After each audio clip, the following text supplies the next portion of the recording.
Доброе время суток, друзья! В этом видео мы научимся в Blender массовой генерации стен с их последующим экспортом в Hammer.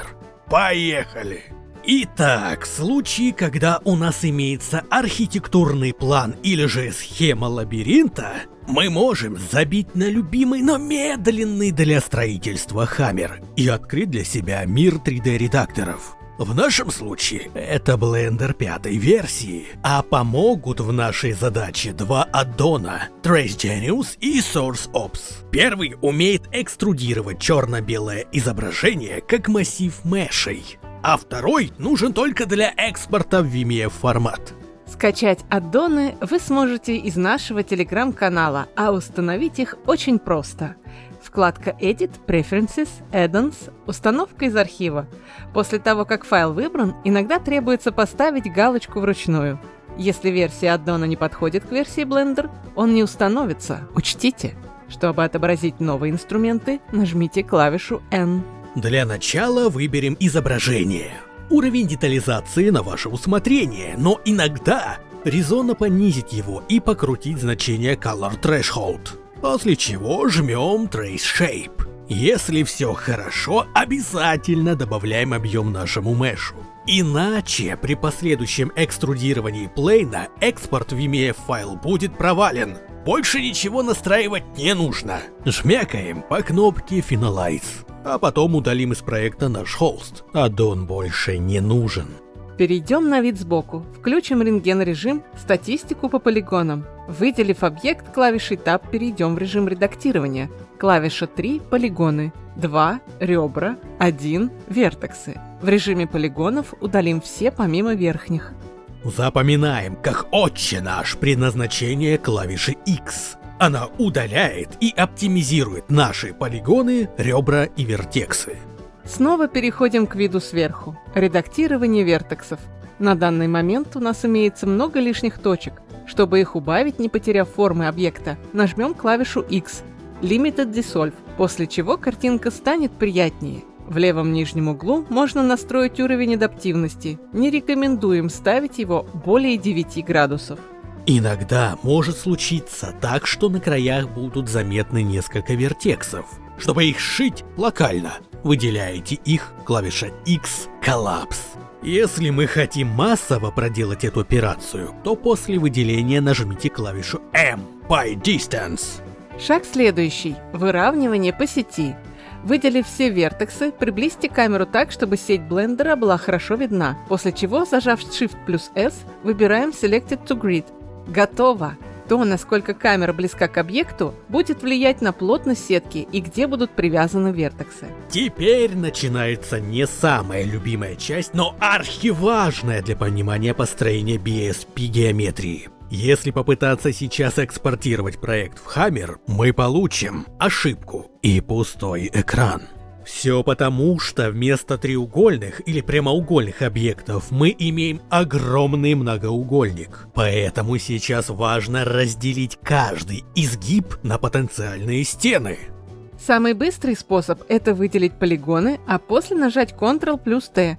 Но, к сожалению, полученный результат не совсем приемлем. Мы видим сотни треугольников, которые при экспорте создадут нам проблемы с оптимизацией и лимитами. Чтобы постараться упростить количество фрагментов, воспользуемся клавишами Alt плюс J. После чего важно настроить градусы влияния топологии. В нашем случае на максимуме. Как по мне, результат уже почти приемлем, однако не идеален. Дальше уже только ручками придется удалять неправильные ребра.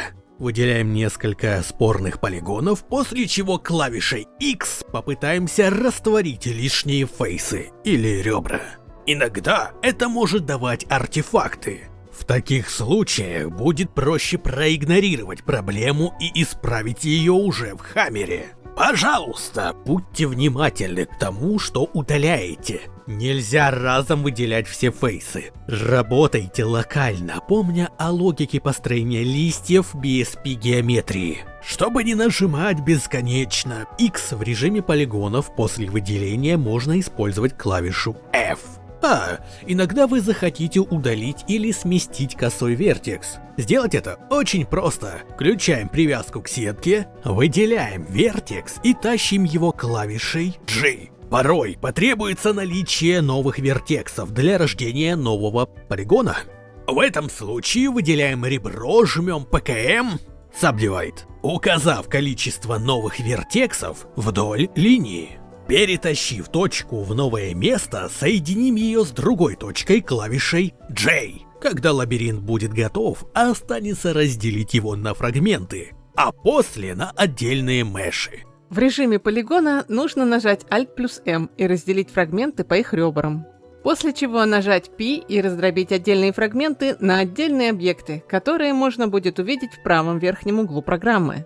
Теперь остается выделить их всех, снова перейти в режим редактирования и клавишей E экструдировать плейны в объемные примитивы. Дальше остается все это сохранить как VMF. Addon SourceOps требует указать папку, где будут сохраняться наши карты. Дальше в нужной вкладке укажем коллекцию, внутри которой наши стеночки. И желательно оставим галочку на привязке к сетке. Размер тоже выше подгоняется. При таком соотношении 1 метр блендера будет равен 128 юнитам в Хаммере. Если все было проделано правильно, при загрузке в Хаммер чаще всего мы увидим наши брашики. Всякое бывает, и это тоже нормально. Некоторые могут быть вот так сломаны. Это исправляется обрезкой и стандартной функцией. Чтобы изменить масштабы всей конструкции, можно воспользоваться сочетанием клавиш Ctrl плюс M. Иногда пропущенные из блендера треугольники можно сшить друг с другом без потери формы с помощью Ctrl-Shift-M. Чтобы выровнять вертексы по сети максимально достоверно, воспользуемся Shift плюс V, а после Shift плюс B. Важно напомнить, что всякого рода арки рекомендуется обращать в Func Detail или сразу в модели через Proper. Пожалейте оптимизацию карты. И помните о том, что объекты должны быть привязаны к сетке редактора. Это тоже важно. Очень важно. Ну что, глядим на результат. Все работает, ничего не багует. А наши спонсоры на Бусти — это наша опора существовать и по сей день. Всем спасибо и удачи, тамадачи!